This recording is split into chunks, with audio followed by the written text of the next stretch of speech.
So, thank you guys for coming here. I appreciate it, especially you, Shawn. I know you had to travel a little farther out. Happy to do it. We're here to talk about building a Bitcoin startup. There's some founders here, as you've seen some of the presentations. I know you've talked to most of them. Mm-hmm. What's like the #1 advice you can give a Bitcoin startup, just like out the gate? Non-custodial. I'm going to have to say, really understand what the customer is trying to achieve and make sure that you're extremely aligned to delivering value along the dimensions that they care about most. Nice. Shawn, can you talk to us about what it was like working with NYDIG and being there in the early days and how y'all looked at Bitcoin differently and even your time at BottlePay? Are we recording? We can just keep it room okay. only if you want. It just will affect what I am able to say. A lot of lawyers. Yeah, amazing company. And in fairness, I was not there in the early days. I joined BottlePay in 2021, and then the acquisition happened late that year. And so what I learned there is a tremendous amount about financial services. My background's in tech. I knew nothing really other than the incidental sort of experience I'd had at places like Accenture and Microsoft, but learned a tremendous amount about the complexities of serving financial services firms. NYDIG largely powers banks. And so the idea and the value proposition is that the vast majority, at least in this country and presumably of other countries, Americans are not, by and large, going to adopt a new financial services provider for Bitcoin, but they would prefer, much to my chagrin perhaps, and most of those of you in the room, they want it from their bank. They want it from their financial services provider. And so NYDIG's strategy is sort of a powered by, and there's a whole lot of complexities all coming down to U.S. Regulatory regimes, whether that's the way the Fed works, the way the FDIC works, the way community banks work. And so as someone once explained to me, that we as builders and startups and generally speaking in tech, entrepreneurs more broadly, I think we do everything we can up until those things, until we run into those things that we cannot do by law. Banks are the inverse. They will do only what is expressly permitted by law. And so, not to get onto too much of a tirade, but what I came away with is that is extraordinarily hard. My personal opinion, I don't speak for them, I'm not there anymore, but the U.S. regulatory regime, the state, as it is, either through negligence or through malice, doesn't want this to work. And I know these two gentlemen understand that deeply in their bones, and I'm rooting for you. And it's why my glib comment when you asked me that first question is non-custodial. Anyone who is a custodian, NYDIG is a very large custodian, inherits a tremendous amount of complexity and regulatory burden. Now, the silver lining I see there, and then I'll turn it back, is I think, for example, there is a prevailing opinion, I'm not a lawyer, but there's a prevailing opinion among lawyers that to operate a Lightning node in a commercial fashion will require money transmitter licenses.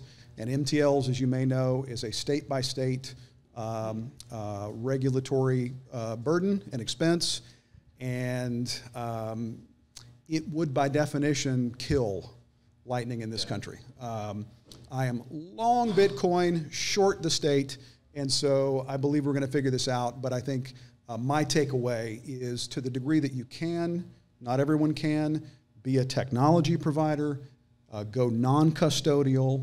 We're going to hear from Mutiny later. I'm super bullish on what they're building. So that's what I came away with is avoid being a custodian, avoid being a financial services provider if you can. Great. That's a great question. Ted, do you want to add anything to that? No, I think that's a really astute point. I guess one thing to emphasize is that these big companies have a lot of regulations, a lot of complexities, and a lot of resources to do things at scale.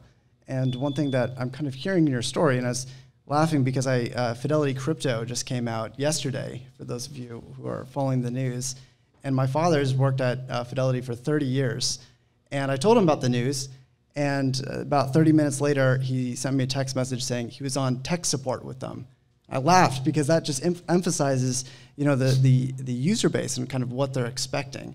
They're expecting a degree of service that is massive. Like there's a lot that goes into making these services easy for people to use. So I'm hearing a bit of that in the story, and I'll just emphasize that these companies are able to do a lot and give someone a full suite of offerings, and that's really what we're up against. Yeah, and the only, if I may, just real quickly, and I would say all of that I agree with. The counter I would offer is that you in the room will move 10x faster. I guarantee you. Can't say more than that. That's thank you for all that advice. Can we get a round of applause for that advice? I mean, to hear you say non-custodial is the way, and then yeah. I think my next question is to Ted. You've been involved with startups early on. You've helped them with pitch decks. You've done a lot for previous startups in the tech space. From your experience, how was that different, raising from the tech sector to where it is now, being here in the Bitcoin space? It's not really. There's no difference whatsoever, and you know, everyone thinks that their technology is different, right? And different than anything that's existed before. The truth is, people have been trying to store value or intermediate the exchange of goods for all of eternity, right? That's one of the earliest inventions that we ever created, and that's true for any product, any technology that someone's working on. My first startup was the lowest tech thing you could imagine. I made kids' books, and surprisingly, that was a very difficult business model. But the way we did things is we had a grand idea. We wanted to do creative problem solving for kids, STEM for girls, and we went ahead and built a product. We got in front of customers and we started iterating super fast. And what happened is that everyone gave us really good feedback of how to improve. But over time, those improvements weren't leading to profitability. They were improving the product. Things were getting better, but it wasn't getting better enough to counteract our burn rate. And I did a second company as the first employee. And in that company, very high tech, it was a wearable device, monitored brain signals, eye motions, very, very high tech, came out of academia. And in that case, I did hundreds of customer interviews up front, ethnographic. You know, you sit down with them, you do 45 minutes, 2 people, 1 person's taking notes.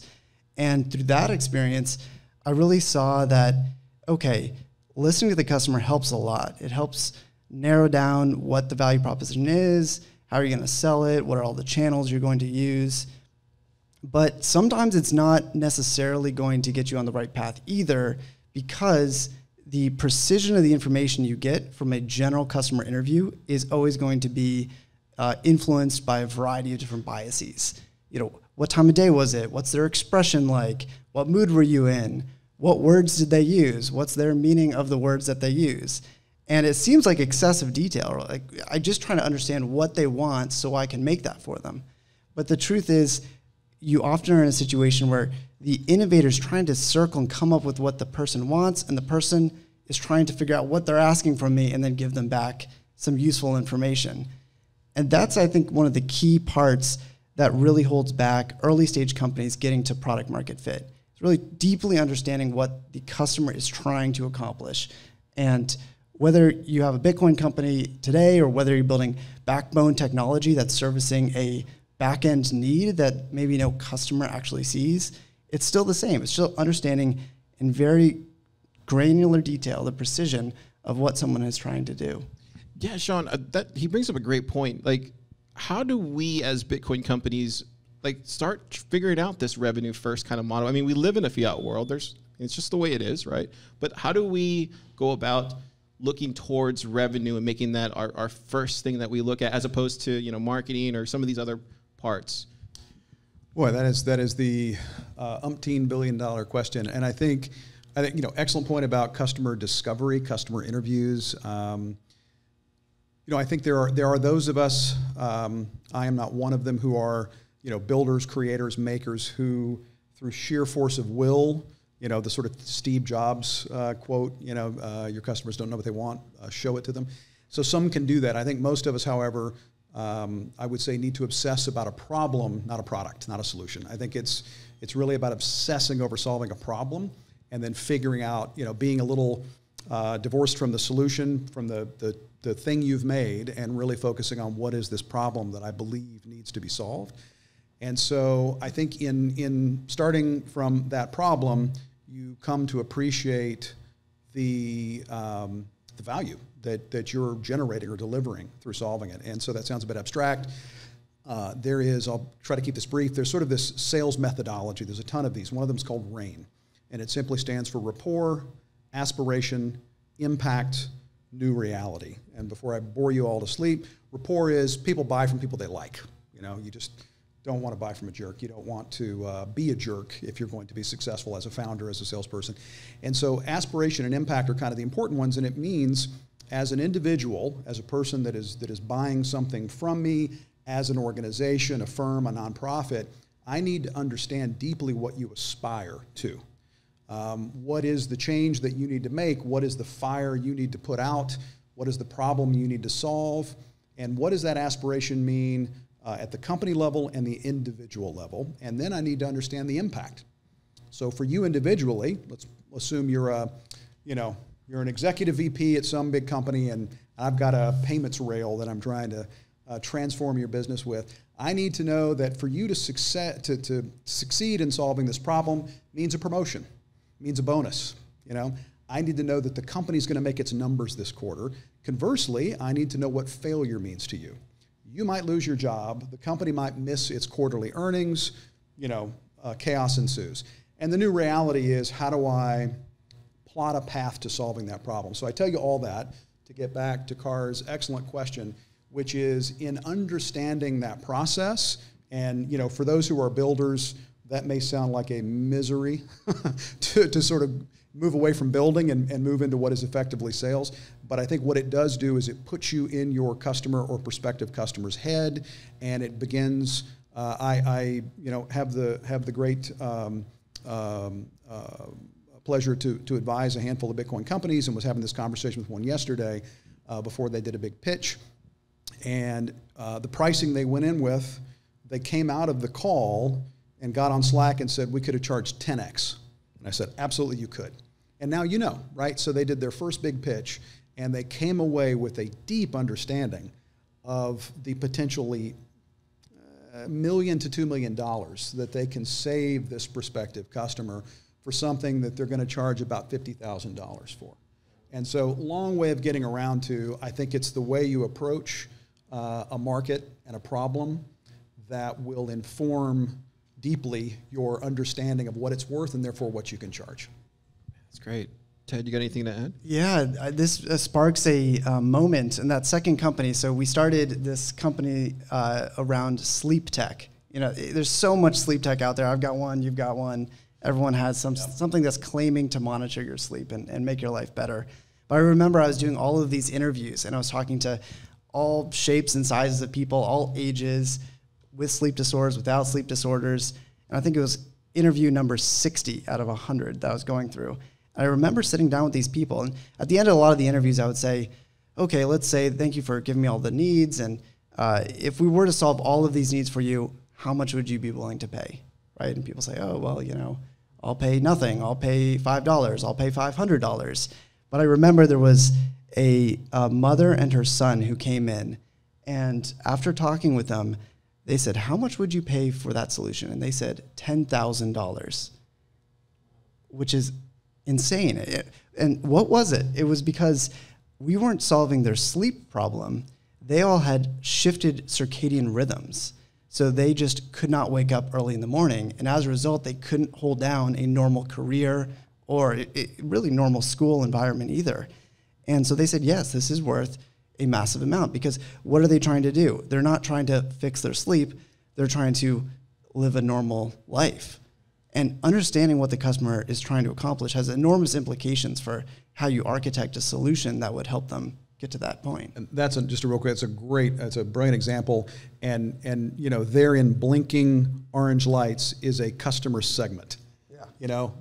Forget everybody else and find out who they are, why they are, and find more of them. And that's where you start. Yeah, that goes to like knowing your users, right? Like literally talking to your users and getting feedback. I want to ask one more question before we open it up to the audience.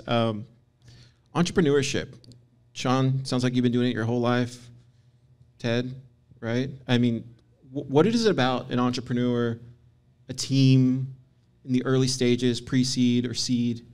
Like, what is it? What is it that you need to know before you get in? But also, what is it that you need to be aware of so that way you can get through the peaks and valleys?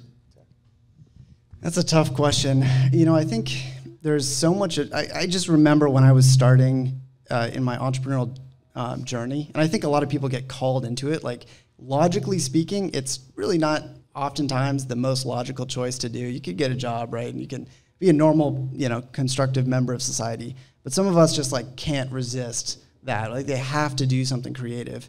And I remember I was in college going to a lot of events like these and accelerator programs, sitting in the audience, listening to esteemed people talk about their experiences. And you get this advice, but you get it from all these different people, and the advice doesn't line up. And the truth of the matter is, at least this is true for me, is the only way to really learn, at least start learning, was to try and do it and just make that first step. And I will spiel more than anyone about not being ideas first, because I spent every dollar of my name and was sleeping in a car at the end. What is ideas first, just so people know? Well, that's what we're talking about with the Steve Jobs, coming up with an idea, putting it out into the world, and then iterating from there. Now, people have succeeded. I've seen it firsthand. You can succeed through coming up with an idea, putting it out there, and then iterating quickly. And I think that's kind of the de facto advice these days. But it's very, very inefficient, and it's very unlikely to succeed at the individual level. It may work for larger organizations or larger environments, like a tech company where they can run tons of experiments at scale, but it's very hard to do at an individual level. But even just saying that as my opinion or my experience or my advice, from your perspective, you may be working on your first startup, and then you'll say, well, yeah, he said this, but this person says fail fast, right? This person might have a successful startup, and we see this in Bitcoin all the time. We got the chair of the SEC says one thing, chair of the CFTC says a completely different thing, and they're both esteemed individuals. So ultimately, I think it comes down to getting started, getting the experience firsthand, and then once you kind of get a sense of what the patterns are, then going and finding advice that's highly tailored to the specific situation that you're in. So you're not getting advice from someone who's done 5 companies if you're doing your first company, or if you're on your 5th company, maybe you don't need that early startup advice either. Don't trust, verify, right? As with all things. Yeah, I mean, and I've woven in and out of my own startups and others, and I'd say now the majority of my career has been in very early stage in some form or fashion, and I've had some successes, I've had some colossal failures, and the most learned probably the most from the latter. And I would say the one thing that I have taken away, your mileage may vary, is to consider a co-founder as, if not more carefully than a spouse. I had a particular incident, a particular company, where we had some brilliant momentum, and partners like NASDAQ and partners were just not.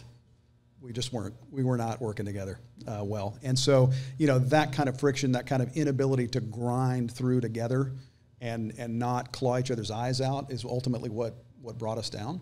And so I think, really, really, really considering your partners and your co-founders carefully is crucial.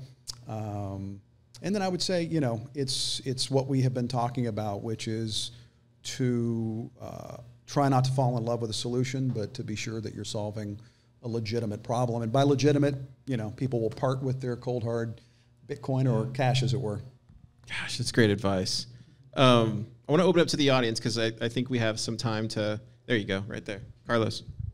I wanted to ask you about the harshest feedback that you've ever got and how it impacted the assessment of your fit to market, whichever product, service it was. Sure.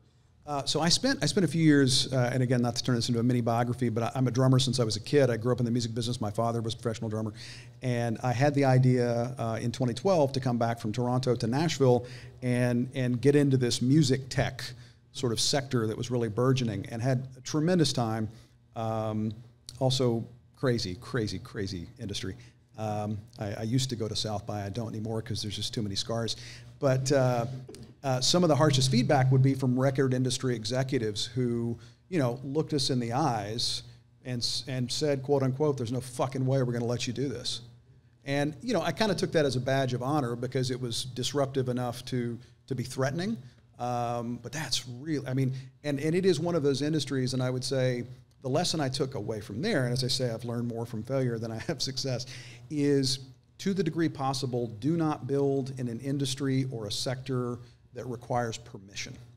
Now, financial services requires a ton of permission.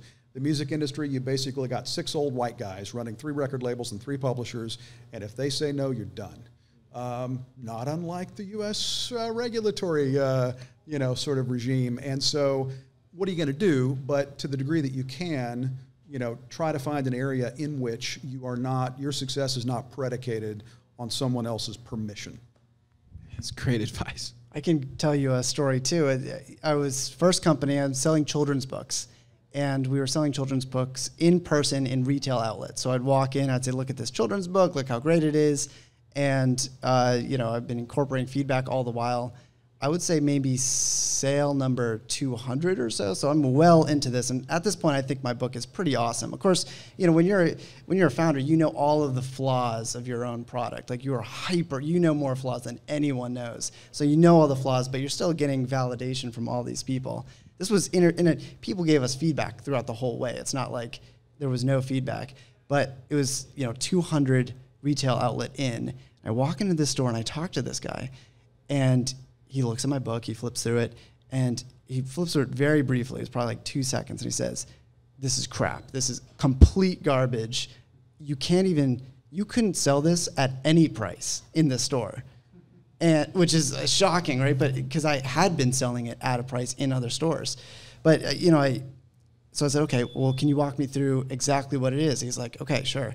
He goes to the aisle and picks up another book, a 5-cent book. I was selling my book for $20, and he picks up a very cheap one and says, look at the glossy cover, look at the finish, look how it's printed, look at the text, look at this, look at that, all the way through, and shows how much better the existing product was versus my product. And then he says, Ted, do you have kids? I said, I don't have kids. Do your co-founders have kids? No, none of us have kids. What business do you have being in this industry? And not only did he, and the thing is, it's true, right? It actually was true. You can improve the products, but you do need to make sure that your mission is super aligned to you as a person, you as the team. And that feedback is by far the best feedback I've ever received. And also, it took 200 meetings to get to that feedback. And we asked people for this feedback early on. People don't want to give it, right? So this person's a very generous person. They were willing to give that harsh feedback. So definitely want to seek that out. Gosh, that's great. Anybody else have any other questions? Yeah, go ahead. For Shawn, I think you've been an early adopter of Nostr, is that correct? I am a full-on Nostr nerd. It's true. I will share this. Shawn, me and Shawn always trade songs on Nostr all the time. Yes. He's like the best. You'll post something on Nostr, and I'll just go listen to it, just jam out all night. And we go back and forth. That's how I met Shawn was on Nostr. Can you talk about your experience of being on Twitter and having a decent-sized following on there, and what it was like to shift that into Nostr and how the engagement has been, and also what opportunities and challenges does it present for startup businesses in this space? Man, you're going to have to watch the clock, Carl. I'll just talk forever. I am deeply fascinated. I wish I were on my way to Costa Rica. I am not, for the Nostrica sort of inaugural event, rather. I've gotten tremendous value out of Twitter. I've been on Twitter since 2006, I think shortly after it launched. I have a very meager following of like 2,600, which in the grand scheme is tiny, and it's taken me 15, 16 years to get that. So tiny little following, insignificant in the grand scheme. But I have made so many great connections. I got my break into Bitcoin, if you will, absolutely through Twitter, through Matt Odell, who I continually thank, and some others, and certainly all the content that I consumed. And so it has served me very well. You know, where LinkedIn back in the day was kind of the thing, Twitter has long been that for me. So thank you, Twitter. Given all the things that sort of transpired over the last few years, you know, I think many of us were a little disenchanted.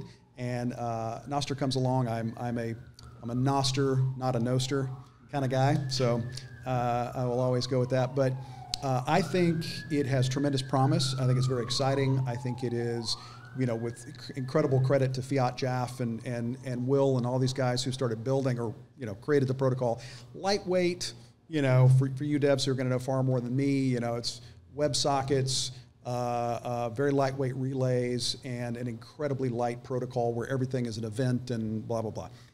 So, you know, even me, who has a very old computer science degree that doesn't write code, but I can, you know, knock out some Python if I have to, you know, I can build like me, this guy. And so much less talented developers. So it is a playground. It's incredible. It's early. You know, I think it is arguably true that engagement has fallen off a bit, but that's the natural course of things. I somehow have 16,000 followers. I don't know how that happened. I think it's really just being early. And I think the interesting thing, whether it's sort of relevant to today's conversation, is I think it rewards authenticity, which I think is 100% aligned with the Bitcoin ethos and Bitcoiners. And so I'm extremely bullish for that reason, for the reason that it is, you know, largely, or rather, you know, relatively decentralized. I think there's some questions there to solve in terms of how these relays grow vertically. Yeah, man, like I think about Max, and, you know, floating around in my head when Max was talking about finding a local 3D printer is, you know, pub key and please soon God bolt 12, and, you know, we can have a persistent identity, we can exchange value, and we can go around and do great things like serve others through 3D printing or any other product and service. So, bit of a diatribe. Sorry if that didn't answer your question, but go Nostr. Nice. We got time for one more question, then we'll wrap it up. Anybody? All right. Well, Shawn, Ted, thank you guys for coming to Austin. I know you're about to go check out a SpaceX mission, and then you're back to Nashville. Bitcoin Park. I can get on that plane tonight with 50,000 other people. Yeah. Thank you guys so much. Thank you. Pleasure. Thanks, guys. You got a great thing going on here.